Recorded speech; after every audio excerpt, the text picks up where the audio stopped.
Welcome to Comedy Night at the Library 2020. I am Olivia Ho, arts correspondent with the Straits Times. From new social norms to weird, absurd encounters, this year has really lent itself to dark humor. This week, authors and comedians will share the spotlight and try to bring a little laughter into these rather bleak times. For those who missed the programs over the last few evenings, you can rewatch them on the event Facebook page via the link in the comments section. Tonight, we'll be discussing travel and dating culture in Paris versus Singapore with Imran Hashim. Before America had Emily in Paris, Singapore had Annabelle Thong. Imran's debut novel, which was longlisted for the Epigram's Books Fiction Prize in 2015, takes you on a romantic trip to Paris through the eyes of Catholic school teacher Annabelle Thong. Imran Hashim fell in love with France a little late in life, but made up for it by studying French with a vengeance at university, and then going on to the Sorbonne and Sciences Po Paris for his postgraduate studies. His time in Paris was a period of self-discovery, chief amongst which was an undying love for pear tarts and French swear words. Travel is off the cards for most of us, but Imran is going to take you through his experiences in Paris and the cultural differences or shocks encountered. So, bonsoir Imran. Bonsoir.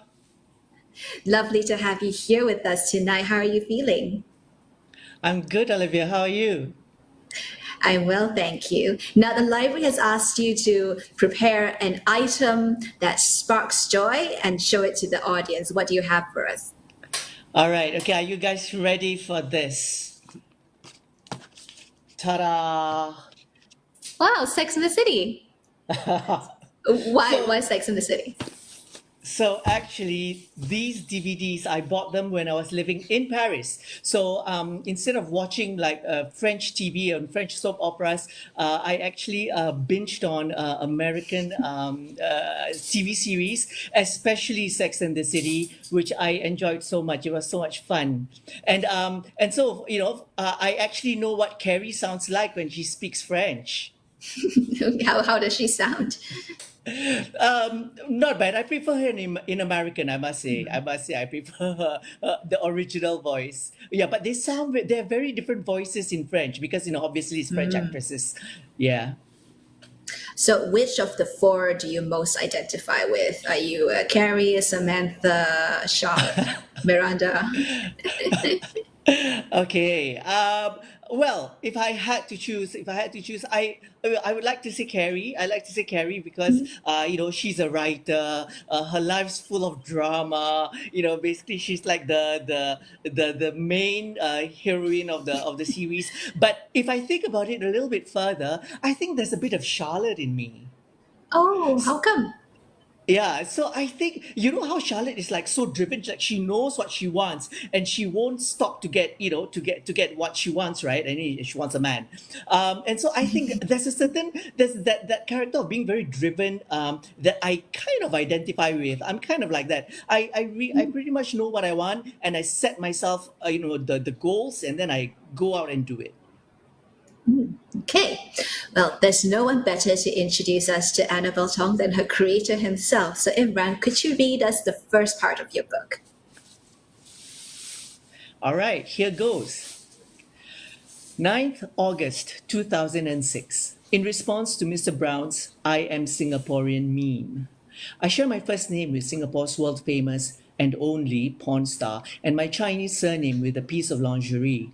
But I've only been on 5 dates my entire life, none of them sexy. I've been in love once when I was 17. He never knew and is now married to my ex best friend. I'm already 28. I'm a history teacher in a boys' school and derive a guilty pleasure when my pimply boys oogle me. They're the only people in the world who make me feel beautiful. Well, them and insurance agents. I'm a loyal subscriber to Vogue and Cosmopolitan and follow all their advice unless it contradicts the Pope. Inspired by one of their articles, I shed 5 kilos of baby fat when I was 25. I'm proud to say that I'm now no longer fat, just big boned. I want to fall in love again, but requited this time and get married and have a family. I want to do what the government wants, that the government tells us, and have lots of babies. But the men I meet at work or in church are either too young or too old or too married, and none of them are interested in me anyway. I'm sick of having to compete with Singaporean Olympic dieters on the one hand and submissive Vietnamese mail order brides on the other. I'm tired of being told I'm too choosy when there's nothing for me to choose from. And most of all, I'm fed up with Singaporean men whose idea of macho is a set of six-pack abs born of liposuction. My name is Annabelle Thong. I am Singaporean and I need to get out of this country. So say we all. So say we all. So say we all indeed. I think many of us are feeling right now that we do need to get out of this country. Oh And yeah, I we know. are not going to be able to get out of this country. Uh, well, let's talk about traveling around France. So Annabelle Thong has said primarily in Paris, which many Singaporeans are familiar with. But are there other French cities that are worth a visit? Oh, definitely. Outside of Paris, my favorite cities are Toulouse and Strasbourg, and they can't be more different, from each other. They're like chalk and cheese. Toulouse is in the south. It's called La Ville Rose or the Pink City, and that's because they have the cities.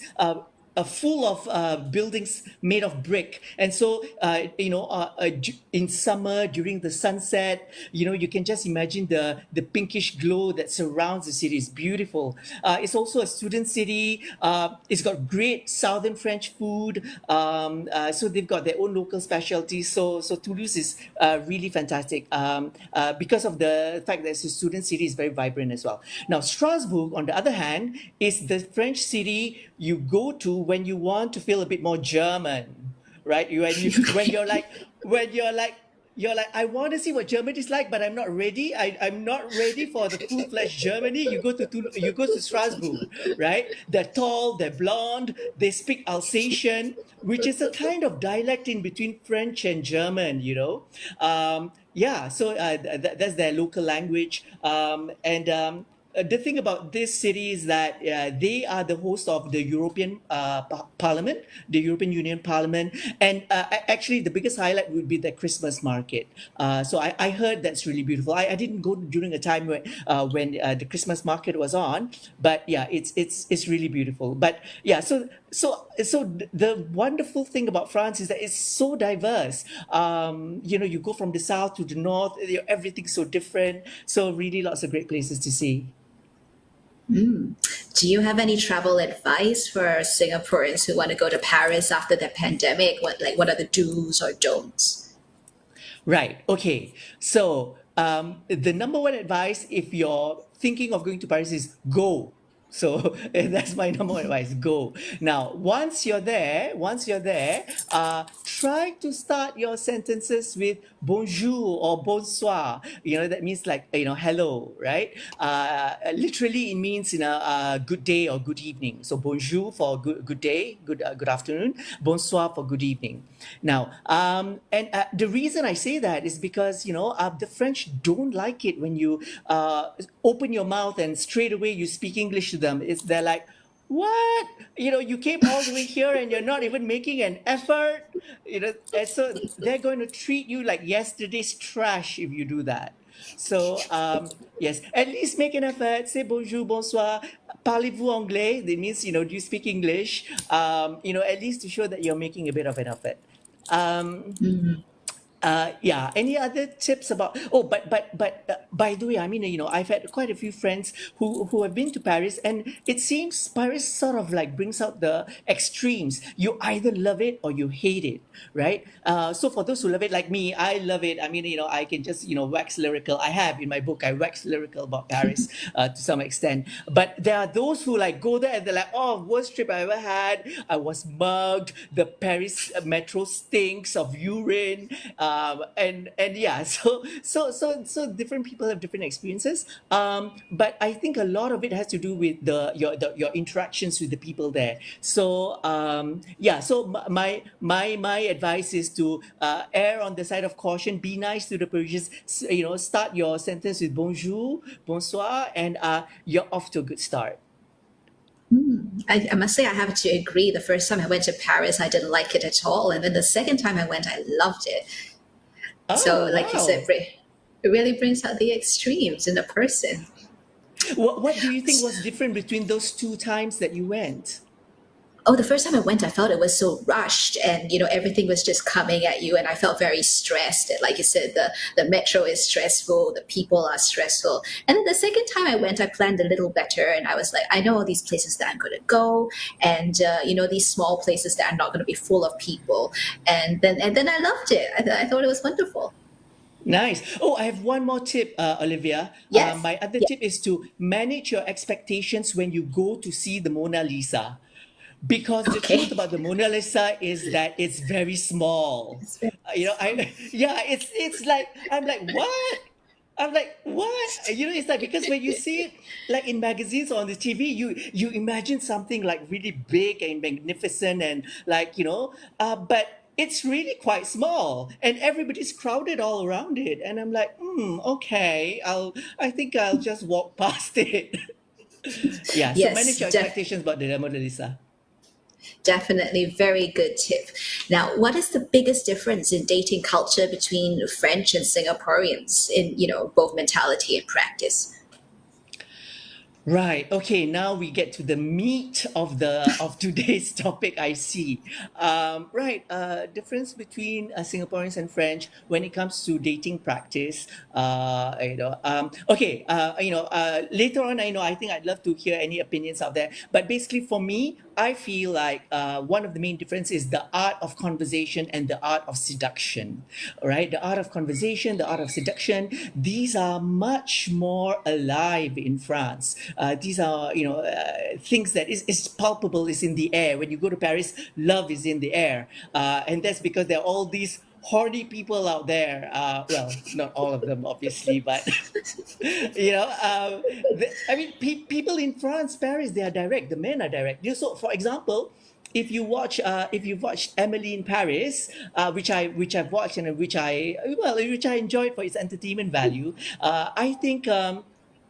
To some extent, the Frenchmen, yeah, they were kind of, typical of Frenchmen and the way they behave, especially towards, women.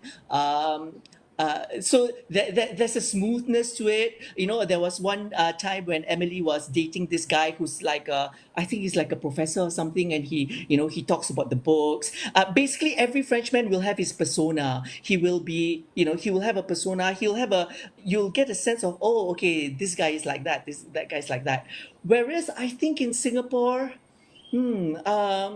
I get the sense that people are a little bit more homogenous. That in terms of like when it comes to dating, I don't know. I get the sense that it's a bit less exciting.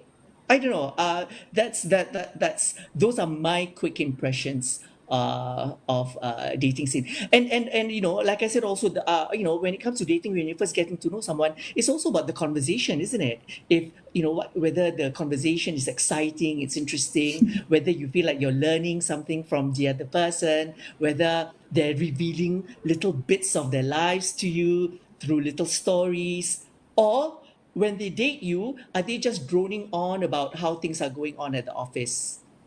Or how they're upset that Manchester United lost last night's game? I don't know. Does that titillate? Well, I guess it depends on personal point of view. I don't know. What are your thoughts? I mean, maybe dating locally here. I mean, do you find that actually, like compared to what you see in Emily in Paris, for example, do you think there might be like a stark difference? Well, I can't say that I've dated a lot locally, because I've been in a relationship for quite long, and so not a lot of Ah, dating going on in my life. But when I did briefly try to go on Tinder when I was younger, and I didn't get along with Tinder very well, and people would just message you and they would be like, "GTF." And I'd be like, what does that mean? Is it Din Tai Fung? Is it? oh, dim So sum of the no, first not date, maybe. so no, not a great start on Tinder for me. But I know lots of people who have Right. found love on Tinder. So kudos to them. So it works for some Yeah. people. Yeah, and also you must remember. I mean, I lived in France quite some time ago, right? So I've been back in Singapore for many many years, and so when I was out and about in France, it was pre-Tinder times. There was no Tinder then, and so people really, I mean, the guys who are out on the prowl, they really needed to use their wit and their guile and their sex appeal. Whereas now on Tinder, yeah, it's so anonymous. You can just, like you said, just drop a three letter word, and things can take off. You can just slide into the DMs. Slide into But the DMs. are there any stereotypes about French people that you find are just not true? Stereotypes about French people that I find not true. Yeah, I mean, there is, okay, the one stereotype that I feel is not true is that the French don't speak English because they're very proud of their language. So it stems from pride, and it stems from a sort of chauvinism about French culture, right? So actually, I mean, my own understanding of my French friends, the people I've met, is that when French people hesitate or don't want to speak French, it's less because of pride, but more because they are insecure and not sure that they will be able to carry themselves well in a foreign language. So they're very self-conscious about speaking in English, right? So it's not so much pride as it is a bit of insecurity, and not wanting to look like fools, right? So they don't want to yeah, I guess look silly or stupid in front of people, and so that's why. But not so much of, oh, I don't speak English because French is the most beautiful language in the world. No, that's not it at all. It comes more from insecurity, I think. So yeah, Well, so we that was have a big stereotype. okay. We have this passage in Annabelle Thong, in which Annabelle is talking to her French tutor, Patrick Dudois. Could you read that for us? Okay, I'd love to. Here we go. Thanks, Monsieur Dudois. That's a very good point. I'll take note of it. And thanks again for helping me out on your own personal time, I say as I gather my things and put them in my bag. I really appreciate it. Glad to be of help, he beams. Wait, are you going off already? Yes, I think I'll make my way home. Why don't you stay a bit longer? I don't want to keep you. No, stay. I don't have any other plans, he says, shrugging his shoulders casually. Oh, okay. I put my bag back on the empty seat beside me and randomly wonder what his stubble would feel like under my fingertips. So, so how are you enjoying your stay here in Paris so far? Oh, I'm loving it. I love being a student again and having the luxury of time to learn about things that really interest me and to be able to do it in this city. I mean, it's Paris, come on. Dudois gives an amused chuckle. And it occurs to me that I'm probably not the first student to be awestruck by Paris. I clasp both hands over my mouth, suddenly embarrassed. Oh God, I sound like a total groupie, don't I? No. Well, yes, actually. But you know what? It's a perfectly legitimate response. Paris has its charm. Do you miss Singapore, though? I've been there a few times for conferences, and it's always struck me as a really buzzing place. I miss my family, of course, and my friends, but I pause, almost ashamed of the confession I'm about to make. I don't miss my life there. What do you mean? He asks. He's speaking softly now, and I can hardly hear him above the hum of the cafe. I don't know. I just remember working very hard and very long hours, coming home feeling like the walking dead. Singaporeans were just so busy all the time. And when I did go out, it was always with the same group of single girlfriends, to the point that it was impossible to meet anyone new. I guess I was stuck in a rut, but there was also safety in numbers. So we just clung to one another, even at parties. People pretty much kept to their own groups. But surely people must interact at parties, strike up a conversation over a glass of wine, or ask someone you like for a light? Or a piece of cheese so you can brush fingertips at the point of exchange, yes? I suddenly have an image of myself brushing Dudois' hand over a piece of brie and shudder. I wish, I say quickly, to silence the language of my traitorous body. Do you want to know what typically happens at Singaporean parties? Someone, usually the host, will have the bright idea of popping in a DVD, a good one if we're lucky, and will spend the rest of the evening being treated to the technical magnificence of his surround sound home theater. So nobody flirts, nobody socializes. I'm relishing the look of alarm creeping onto his face. Is it any surprise that more and more Singaporeans are single these days? Well, it's always tough to meet new people once you start your professional life, but I'm sure you had a boyfriend in your student days. No, no, I didn't. I used to be kind of chubby, and Singaporeans not a very forgiving society in matters like that. Then I guess you've got the last laugh. An uncomprehending frown knits my brow. Like how? Well, you're living in Paris now, you're beautiful, and I can imagine many a Latin lover vying for your attention. Yes. And now his eyes look right into mine and his voice drops a decibel. I can well imagine it. The next few moments are pure chaos. Well, in my head at least. He may or may not have said something. I may or may not have replied. The next thing I know, we're getting up to go and he gives me the bees before dashing into the bowels of the Saint-Germain-des-Prés metro station, leaving me leaning on a railing along the boulevard for support. What is going on here? Did he just make a pass at me? Or am I reading too much into it? Maybe he thought I was suicidal about my past fatness and decided to throw me a lifeline. But surely that talk about me being a ravishing beauty who's irresistible to Latin lovers, surely that was above and beyond the call of duty. Surely it was a tad over the top. I stand there a while longer, letting the late afternoon sun clarify my thoughts, and finally come to the conclusion that Monsieur Dudois really knows how to motivate his students. Well, that's going to end well. So that's what I mean, the art of seduction. Well, was humor fiction something that you always set out to write? Oh yeah, definitely. So basically, to give you an idea of how the book started, it started with the fact that during my stay in Paris, I started to write emails to my friends. So again, this was like before Facebook. That's how old I am, right?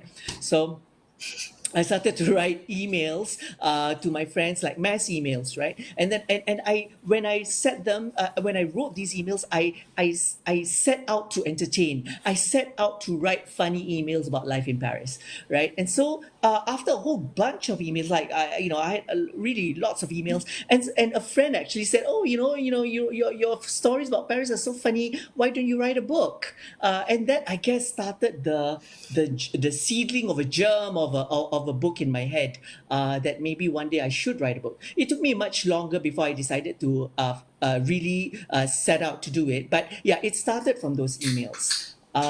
So yes, even in my personal life, I guess, I mean, when I did set out to, like, entertain my friends. And what advice would you give to people who want to try their hand at writing humor? Okay, so for that, I would say, first of all, because for me, I needed a role model personally. That's how, when I wrote my book, I felt like I needed a role model, and I consciously picked a book that I loved, a book that I admired, and that was Bridget Jones's Diary by Helen Fielding, right? And so, in a way, Annabelle Thong was modeled after Bridget Jones. So, my advice would be to find a humor writer you love, whose work, an author whose work you admire, and then to just sort of well, maybe not just one, even a few different authors, right? And just basically immerse yourself in the genre. And then you'll find that just through pure osmosis, and if you've already had a bit of a funny bone in your body, you might actually start to be able to produce something similar. Well, my next question was actually going to be about your literary influences. You've already named Helen Fielding. Are there any others that you look up to? Oh, yeah, definitely. So I love humor fiction. I enjoy reading humor fiction. as a young person, as a young man growing up, I enjoyed the Diaries of Adrian Mole by Sue Townsend. So Sue Townsend is hilarious. Definitely, if you haven't read the Adrian Mole Diaries, you really must. When I was living in Paris, I picked up Bill Bryson. So he's a travelogue, but again, a humor writer, right? So he writes about his travels, but in a very humorous way. My first love was Jane Austen, Pride and Prejudice, which was the book that inspired Helen Fielding's Bridget Jones. So in a way, I am Jane Austen's grandchild. Annabelle Thong is Jane Austen's grandchild. If we, take the lineage from Jane Austen to Helen Fielding to Annabelle Thong. So yeah, definitely these amazing funny women writers. Sophie Kinsella is another one. Becky Bloomwood from the Shopaholic series, hilarious. Love the character. So these are definitely some of the influences. But I would say for the book, I really tried to channel the inner Bridget Jones, and this was what came out. Do you resist books without a sense of humor or writers who take themselves too seriously? No, not at all. I mean, good fiction comes in all sorts of genres. And so, for example, one of my favorite books ever is The Color Purple by Alice Walker. And The Color Purple is about a group of black women and the lives that they lead, and how difficult those lives are, and it's there's a lot of pain. It's heart wrenching, and for me, it's like I couldn't recommend it enough. It's a really beautiful book. So no, I don't just restrict myself to humor fiction. I do read quite widely, but for me, what is important though, I would say is a recent decently strong narrative drive. I need the story to have some sort of a plot to sort of like propel me along and turn the page. Yeah, so that's what I need in terms of my reading. Other than that, I'm like open to all different genres. Do you think that Singaporeans take themselves too seriously? um Um, maybe we did some time ago. Maybe we did, and maybe we were taking the cue from a certain someone. Maybe we did because we had more pressing matters to look into. There were questions of survival. So yeah, I imagine there might have been a time when Singaporeans did take life very seriously because life was serious. But we've evolved. I feel we've changed as a nation. We've changed as a country. And I feel like the comedy scene in Singapore is definitely picking up. Nowadays, we have like our own stand up, we have so many different talented stand up comedians and I'm so proud of them. And of course, the front runner of it all is Kumar, right? So I remember being in national service and going to Kumar's Boom Boom Room and being at once uh, being thrilled and entertained, but at the same time very very frightened by Kumar. Why frightened? No, frightened because if Kumar decides to pick on you, that's it. You are dead. So you want to stay Roasted. at the yeah, you have to stay at the back of the room and enjoy from a corner of the darkness. Well, there's a passage in your book in which Annabelle has to get to grips with some of the stereotypes that Singaporeans are known for. Would you like to read that part for us? Sure, let's go. Anyway, the topics I'm tackling this year are very foreign to me. This semester, I'm doing things like sociology of democracy, political philosophy, and political theory. If I can handle abstract subjects in English, how am I ever going to manage in French? And it doesn't help that most of the professors are incomprehensible. For example, today Rosenberg, the philosophy lecturer, pontificated on the other and the individual and the state when the only thing that was ringing in my head was what Yes, with a capital W. Come to think of it, make that what? Yes, I think what more precisely described my own philosophical state in class. As in, what was he talking about? What was going on? What was I doing here? And what would I be having for lunch? One thing I do know, what all this means is that I'm going to have to work my butt off to make it through this course, which brings me to another important question. When am I going to find time to look for a boyfriend? I glance at the big old school alarm clock on the side table. It's 6 p.m., so I'd better get going. Terry and I have arranged to meet up for our third conversation exchange session this evening. Honestly, I'm surprised we even bothered after our last session when he declared himself a communist, causing me to snort a full bodied Bordeaux up my nose. Are you okay? Did I say something funny? He'd said with a hint of a frown as I grabbed a napkin to tend to my full nosebleed. Nothing, I spluttered. Nothing funny at all. Wine went down the wrong way. I took a small sip to buy myself some time and attempted to change the subject. It's even tastier now my nostrils are soaked. Anyway, tonight we're having dinner in a nice-ish brasserie, not too far from Place de la République. And as is often the case here in France, the conversation soon turns to the topic of politics. You must be happy to live in Paris by now. I hear Singapore is a very authoritarian country, he says casually. It's not very authoritarian. Maybe it's a bit authoritarian, but not very.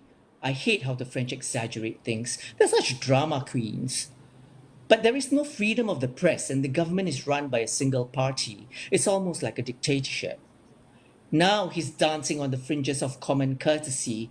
I hate people who criticize your country. It's like telling you to your face your mom's cooking sucks. It's just not done. So I go on the offensive. Well, that's because we like it that way. We do vote, you know. And we're smart enough to vote in a good, clean, efficient government that has pulled us out of poverty and given everyone broadband internet access, which is more than I can say for this country.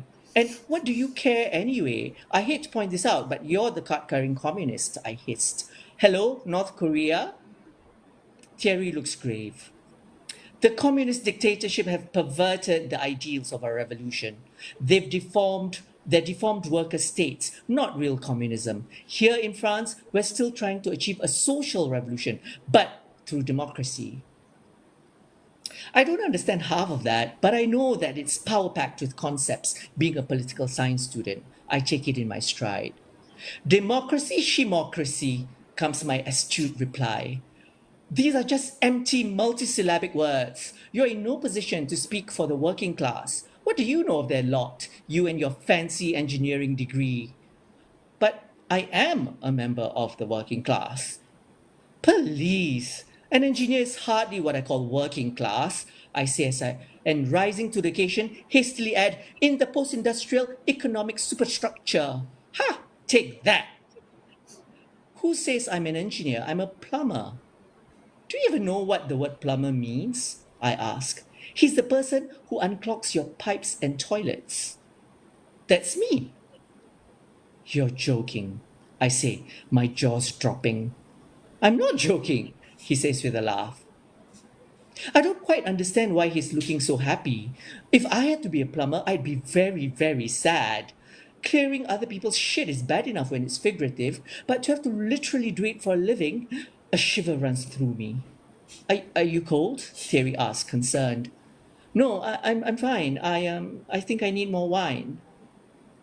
I spent the rest of dinner trying to crack this nutcase, this elite graduate turned disaffected proletarian, this broad chested engineer with Trotsky on his mind. I'm fascinated.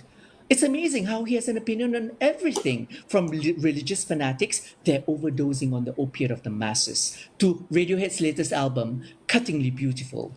How different from the men in Singapore who can only drone on about work, gadgets, or, if they're particularly macho, football. And the thing is, it's not just theory. Most of the French people I've met so far have shown themselves to be overcultured. The alternative being that I'm undercultured, which is, of course, unthinkable.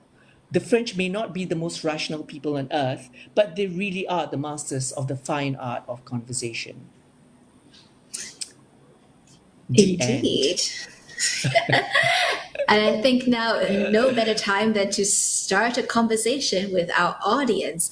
So for the Yay! Q&A session, you can pop your questions into the Pigeonhole link, which I understand is going to be below in the comments, or you can go to www.pigeonhole.at and use the passcode NLB Nights. We have a question.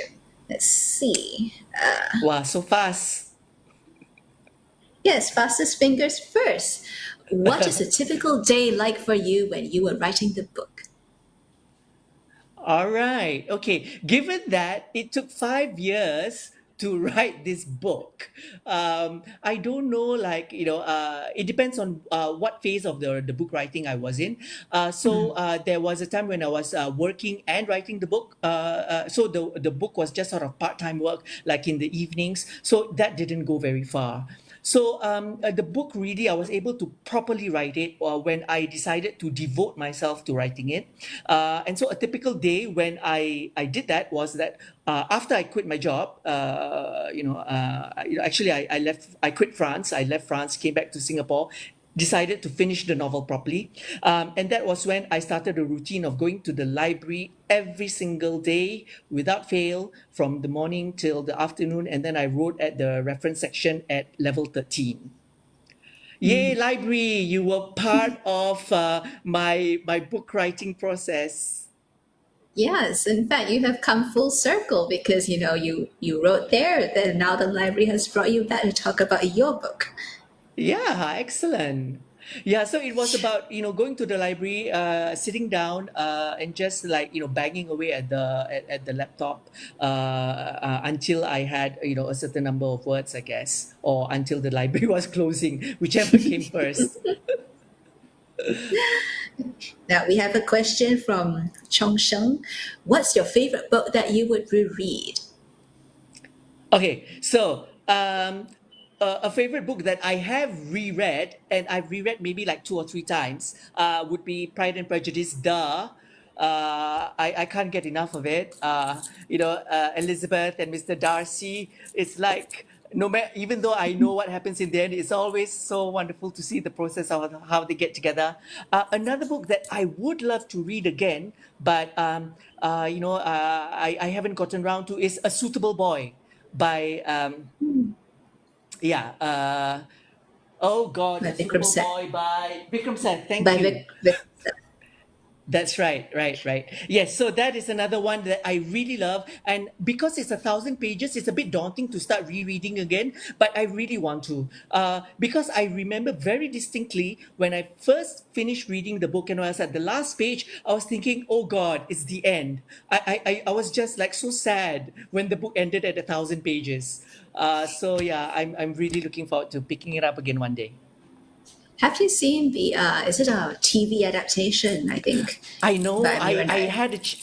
I had a chat about it with my friend. So my friend was saying I should give it a go. But when I saw the trailer and I saw that Lata was very fair skinned, when in the book she's supposed to be dark skinned, I was like, just by the pure principle of it, I have not I've not watched it because I feel like, I mean, come on, that's like the one of the first few things you learn about Lata, that she's got dark skin, and for them to cast like a fair skinned actress, I mean, it's like I was very disappointed already, so I haven't watched it yet.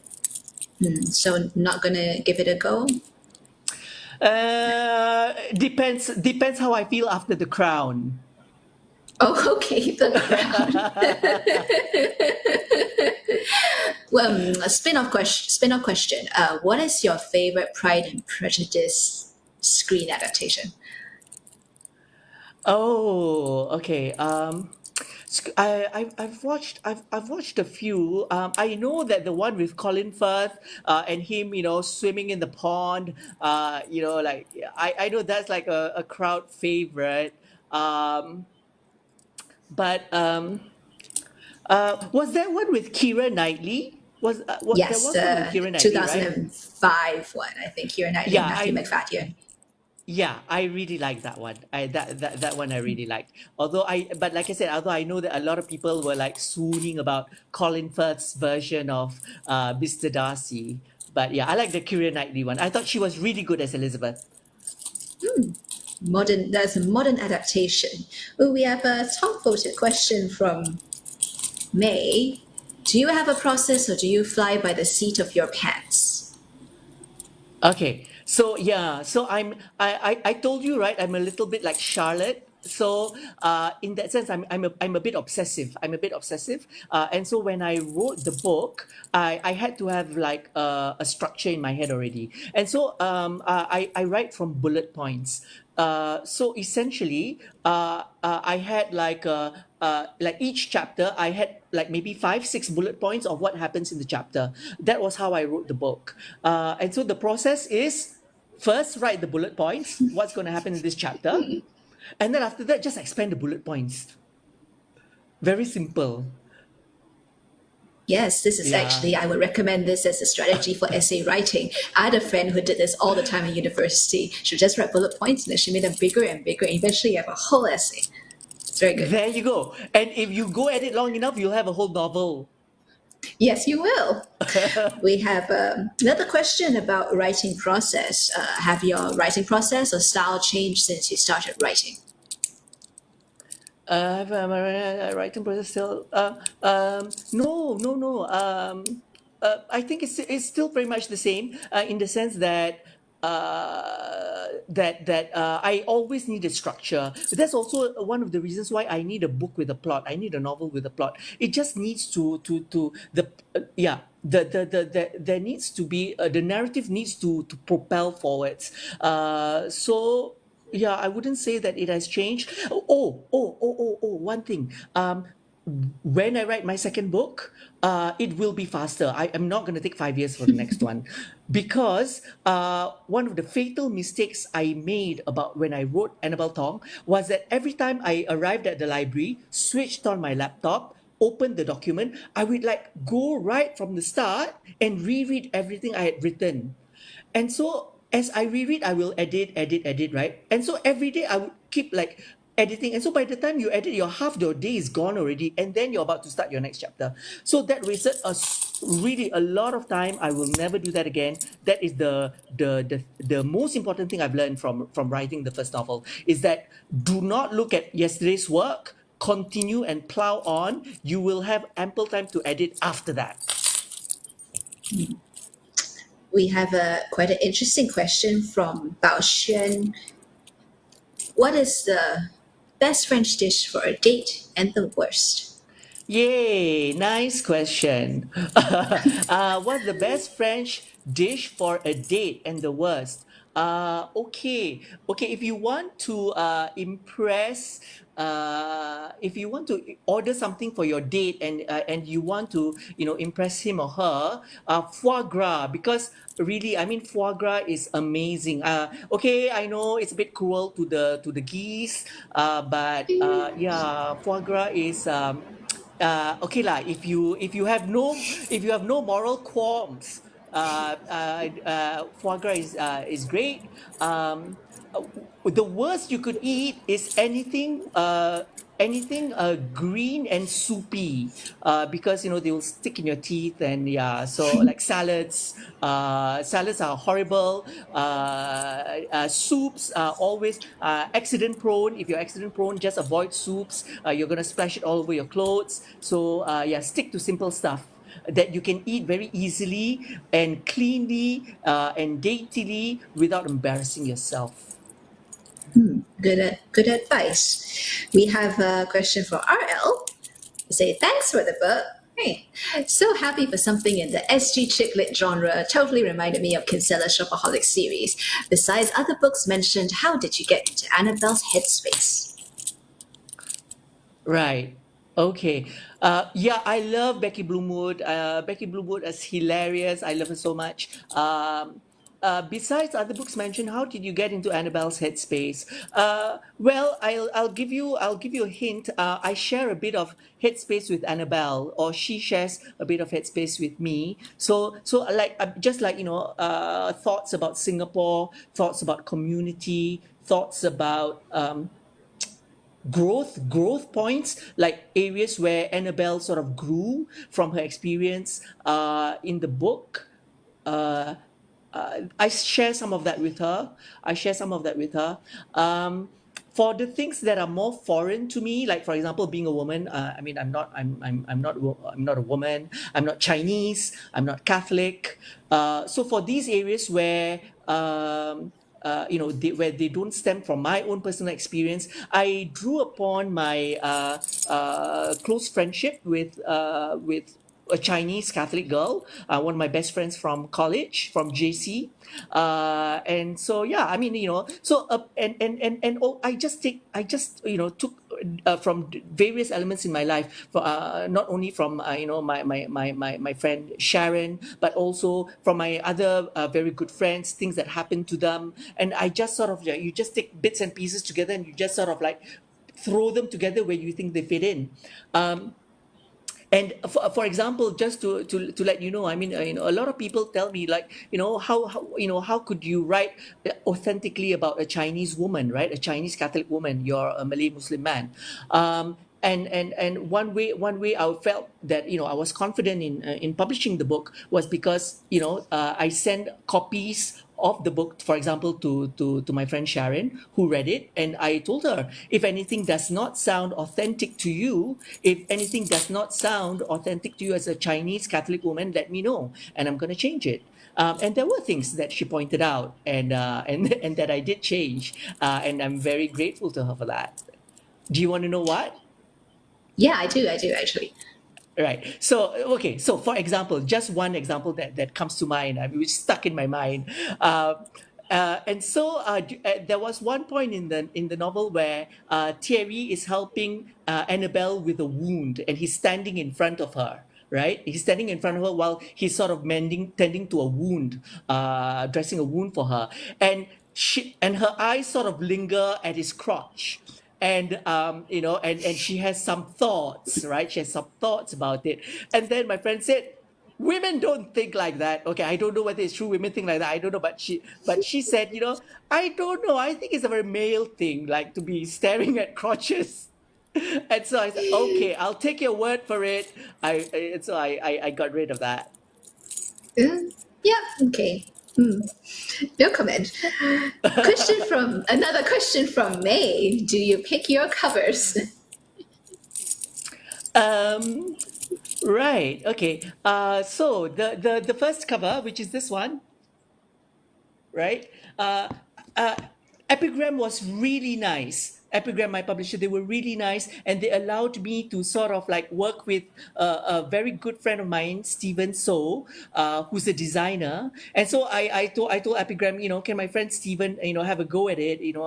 He's really talented. He does really great work. And so Epigram said yes. So Epigram said, okay, sure, why not? And so we went through the process. We presented the cover to Epigram, and they said, yeah, okay, let's go with that.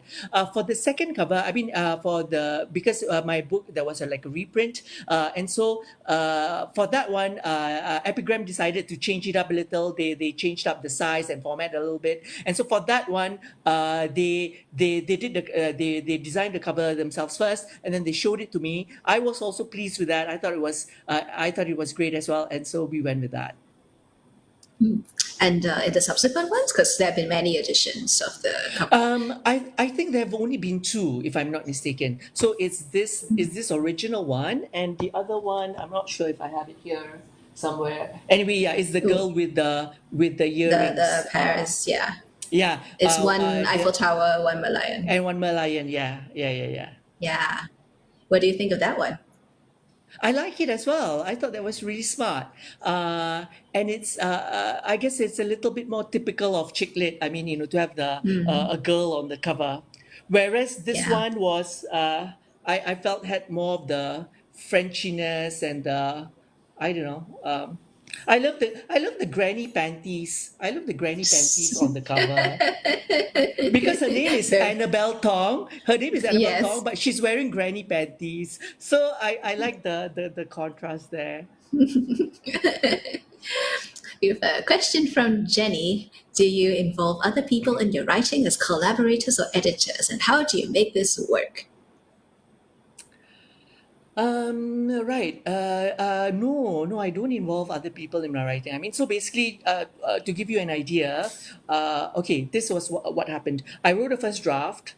And then after that, I needed advice from a professional to see whether or not the book, is good enough to be published. So I actually, for Annabelle Tong, I sent it to a professional consultant, a literary consultant in London, and you have to pay the money. You have to pay the money, right? So I paid fees to have the manuscript assessed, and then it came back with comments from the editor, right? And so the editor will tell you, okay, I think you could tighten this, you could do that, da da da. They give you a whole bunch of suggestions, and then it's up to you, as the author to, like, edit as you want. So I decided to take up quite a lot of the suggestions, and so my draft number two was yeah, significantly different from, quite different from draft number one. And then, of course, once the publisher, so far in my case, Epigram, so once the publisher decides they want to publish you, then they have their own editors also come in and then go through the work and then also, give you suggestions. But the thing about editors is that they'll tell you what they want, but you have to do the rewrites. Editors do not do the rewrites for you, right? So Was they'll that, say you need to. Sorry, Olivia. yeah, I was going to say, was that quite tedious for you? Not too bad because I think I was lucky in the sense that because I'd already gone for the consultancy service, the book was pretty much ready to go by the time it landed in Epigram's lap. And so the changes that were required for the final version were very light or quite cosmetic. For example, the comment that came back from my editor from Epigram was that we needed more shopping scenes. So I added one more shopping scene, to sort of like. Yeah, be more fitting with the genre, I guess. So yeah, so I threw in an extra scene where she goes to the Galerie Lafayette and got told off by a saleswoman. If you have no time to prepare for a date, what's the one absolute thing that you must do? Ooh, very important. Oh yeah, okay. If I have no time to prepare for a date, what's the one thing? Shower. I think like that's like the basic minimum before a date. You must shower, right? Because I mean, sometimes people don't, or yeah, I don't know. I don't know. Just in case, like, it's like 7 p.m. You just got back from the office. Your date is at 7:30. Do you just go straight? No, go home and shower. I think for me it would be to check your teeth. Also very Like, important. yes, Also very flossing. important.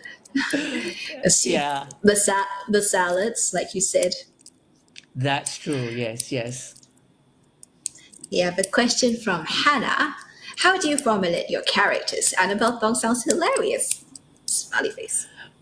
Right. How do I formulate my? Okay. Yeah. So well, for me, it's quite okay. For me, a lot of things were handed to me from the spirits of my literary grandmothers. So basically, Jane Austen, Helen Fielding, it's very clear it has to be a woman, right? So it's clear it has to be a woman. Okay, and then what else does it have to be? It has to be a funny woman, right? So it has to be a woman with a sense of humor, or who is unwittingly funny, or who is funny without knowing that she's funny, right? So there were already certain things that I couldn't escape from when I set out to write a book. When you want to write a chick lit novel, you must have a funny woman, or well, you should. I mean, in my mind, you should have a funny woman as your main character, and then after that, the other characters. Well, it's an unspoken rule that you must have a gay best friend, right? So Either a gay best friend or the gay friend must be somewhere in the near vicinity. Okay, you cannot run away from that. Okay, so when you write chick lit, funny woman, a gay friend somewhere, and then of course in Annabelle Thong she has a gay best friend in Paris, and then the other characters must be people who in terms of their personalities must be very different from the main character, obviously, right? Because you need your main characters to stand out. I mean, well, I wasn't writing a book with hundreds of characters. I mean, that's not what this book was about. So chick lit is like centered around the heroine and her coterie of friends, which are maybe four or five, and they all need to be different so that people can remember them, right? So for me, it was very clear. I told myself, okay, I know what Annabelle is like. I know that she will have a gay best friend, and then who are the two other people who are around her? So I chose an Uzbek girl, a girl from Uzbekistan, who's a bit communistic. She's very like, she's militaristic. She's the daughter of minister, and so she becomes a kind of Lucy Liu on steroids. And then there's a guy who's a bit like a kind of like a nerd who falls for the charms of the Uzbek girl. So yeah, so you said, and then you need to, like, every time you write these characters, you need to remember, okay, so this character I've already decided is he or she's going to be this way. Just reinforce that when you write them in the story. I don't know, does that answer the question? Well, there is another question which I think sort of builds off on this one. It is, what, in your opinion, are the most important elements of rom-com stories? So you have answered a bit of that, but is there anything for like the structure or? Right. So yeah, so if you're writing chick lit, if you're writing rom-com, I think the ending must be kind of happy, yeah. I mean, you can't run away from that. You can't have a rom-com when like they break up and or they kill each other. Yeah, so that definitely a happy ending is important. Other important elements. Yeah, I mean, basically it's the typical structure of a story that it must there must be some sort of conflict. It must rise to a certain climax, and then it must be resolved at the end. And then that's like the basic art of storytelling, not just rom-com, right? Any kind of story, I mean, it follows there's a certain arc that needs to take place for the story to be driven forward, for people to want to keep reading. For rom-com specifically, you must have I feel you must have a heroine that people like, or that people start to like or grow to like. You can't have a character that you're like, I where you're like, you're not rooting for the heroine. You cannot. I've read books that are supposed to be like comedy or funny, and then the heroine is like a piece of work. You're like, oh my god, I don't, if I met you in real life, I wouldn't want to be your friend. That kind of heroine cannot. For me, I don't think it works for a rom com. You must have a heroine that is lovable. She must be lovable. And then of course, yeah lah, the hero must be handsome lah. Hero must be handsome, tall, broad shoulders. Yeah, can sweep her off her feet, that kind. I